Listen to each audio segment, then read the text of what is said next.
Michael, wait lang ah. Naglilinis kasi ako ng ano, ng isda. Hello, hello. May tao na pala dyan. Mrs. Kings, ayan. Ay, ala, sino tong na-delete ko? Sorry naman oh. Nilagyan ko lang ng moderator yun, na-delete, sorry. Sorry. Mali ang napindot ko guys. Sorry, sorry. Sorry naman Michael. Michael, balik ka nga Michael. Na-delete kita. Binibigyan lang kita moderator eh. Bakit na put user in timeout to? Ba't hindi kita moderatoran? Wait na. Tsura ko. Hi everyone. Thanks sa blue. Ayan, may blue ka na pala. Na-delete ko lang, sorry ah.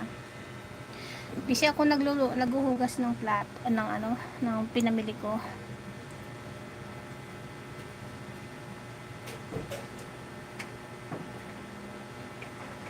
Nagluluto kasi ako. Nagluluto ako ng tahong.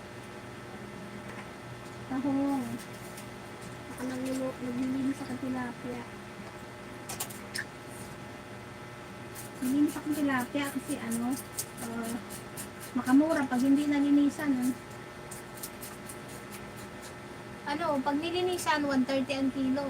Pag hindi, 100. O, di ako na lang maglinis. Mga tumpok-tumpok na kasi ito. Yan. Ako na lang magkaliskis.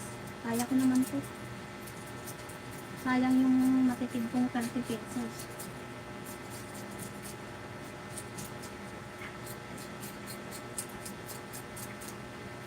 Kaya lang, mahirap pala talaga maglinis. Yung mga liskis, talsikan ba? Matanggalan ng kunti yan. Matanggalan lang man ng kunti yung aking para ko sinisipon. Nililinisan. Wait lang nga guys, tapusin ko lang to.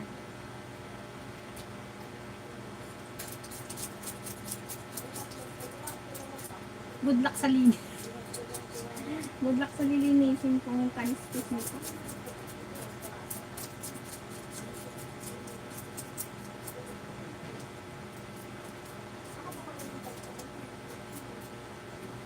Pag ganitong oras kasi marami ng tumpok-tumpok ba.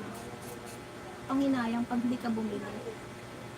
Ayan o, laki-laki na tilapia. Pero yung iba, halo-halo na to. May malaki, may maliit.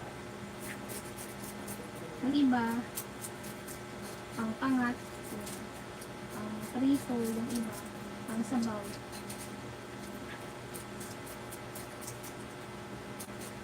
Kaya ano, isang linggo kami nito magtilapia. 200 pesos yung bigili.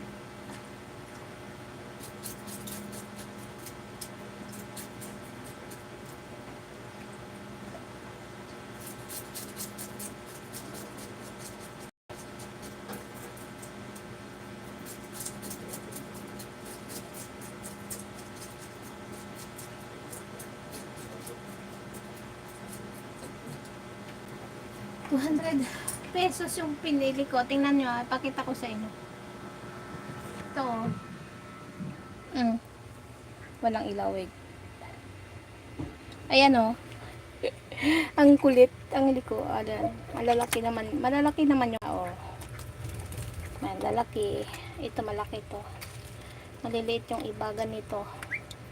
Ito pwede na to sa pangat eh. Pangat. Nakikinig ka ba Michael?